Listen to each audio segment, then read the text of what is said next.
Hi friends, welcome to Satya's Lifestyle channel.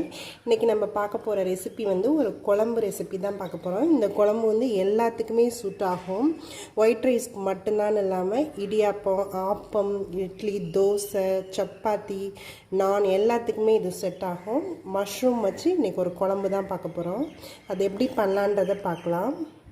இந்த காளான் குழம்பு பண்றதுக்கு நான் வந்து இன்னைக்கு குக்கர்ல தான் பண்றேன். கொஞ்சமா ஆயில் எடுத்துக்கிறேன்.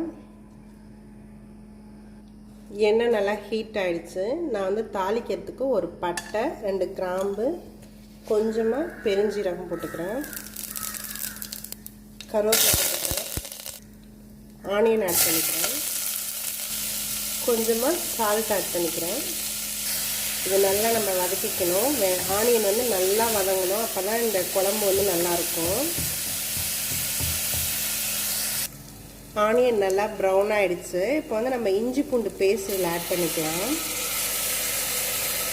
இதையும் நல்லா நம்ம வதக்கி எடுத்துக்கலாம்.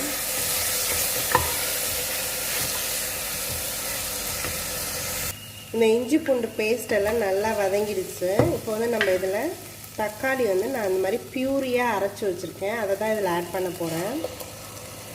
நான் நல்லா ஒரு பெரிய வெங்காயம் எடுத்திருக்கேன். ஒரு வெங்காயத்துக்கு நான் ஒரு 1.5 தக்காளி போல் எடுத்திருக்கேன். மீடியம் சைஸில் 1.5 தக்காளி நான் எடுத்திருக்கேன். இதையும் நல்லா நம்ம வதக்கி எடுத்துக்கலாம்.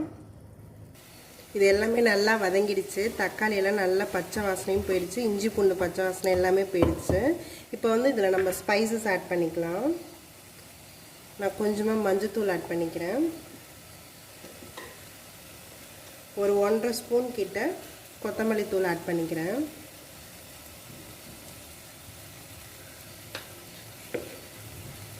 மிளகாத்தூள் வந்து நான் ஒரு 2 ஸ்பூன் ஆட் பண்ணிக்கிறேன்.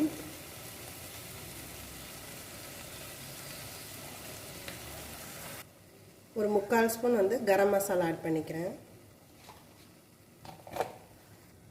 இந்த ஸ்பைசஸ் எல்லாத்தையுமே நம்ம ஒரு நிமிஷம் போல் இதில் நல்லா வதக்கிக்கலாம் இந்த எண்ணெயிலேயே.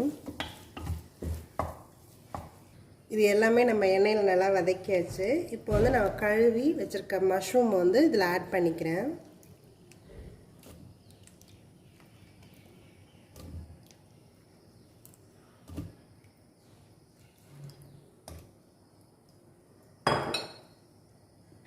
இந்த மஷ்ரூம் வந்து இந்த மசாலாவோட மிக்ஸ் பண்ணிக்கலாம். இதிலேயே கொஞ்சம் தண்ணி விடும்.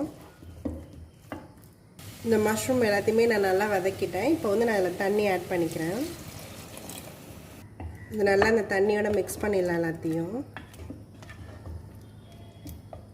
இது நல்லா கொதிக்க ஆரம்பிச்சிருச்சு. நான் வந்து இதை வந்து ப்ரெஷர் குக் பண்ணி தான் எடுத்துக்க போகிறேன். கொஞ்சமாக கருவேப்பிலை போட்டுட்டு நான் வந்து இதை ஒரு 2 விசில் கொடுத்து எடுத்துக்கிறேன்.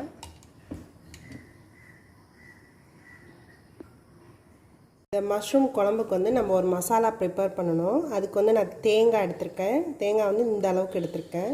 இதிலையே நான் ஒரு ஸ்பூன் அளவுக்கு சோம்பு சேர்த்துக்கிறேன். இதிலையே ஒரு 3 நம்பர் வந்து சின்ன வெங்காயம் எடுத்துக்கிறேன். ஒரு ஸ்பூன் கிட்ட நான் கசகசா சேர்த்துக்கிறேன். இது கூடவே நான் ஒரு 4 பாதாமும் சேர்த்து இந்த பேஸ்ட் அரைச்சிக்கிறேன். பாதாம் இல்லைன்னா முந்திரி பருப்பு கூட போட்டு அரைக்கலாம். நான் வந்து இன்றைக்கி பாதாம் தான் போட்டிருக்கேன். இது வந்து திக்னஸ் ப்ளஸ் டேஸ்ட்டு தரத்துக்காக தான் இது சேர்த்துருக்கேன். இது ஆப்ஷனல் தான், நீங்கள் வேணும்னா சேர்த்துக்கலாம், வேண்டானா விட்டுறலாம். இது நல்ல பேஸ்ட்டாக நம்ம அரைச்சி எடுத்துக்கலாம். இப்போ நல்லா 2 விசில் வந்துருச்சு. இது நல்லா ரெடியாக இருக்கும் நம்மளுக்கு. இப்போ இந்த குழம்பு நமக்கு நல்லா ரெடி ஆகிடுச்சு. இதில் வந்து இப்போ நம்ம தேங்காய் பேஸ்ட் அரைச்சி வச்சோம் இல்லையா, அதை வந்து இப்போ இதில் ஆட் பண்ணிக்கலாம். நம்ம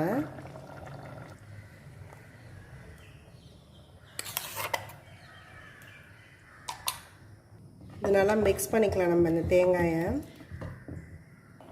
இந்த குழம்பு நல்லா கொதிக்க ஆரம்பிச்சிருச்சு. நம்ம லாஸ்ட்டாக இதில் கொஞ்சமாக கொத்தமல்லி தூவிட்டு ஆஃப் பண்ணிடலாம்.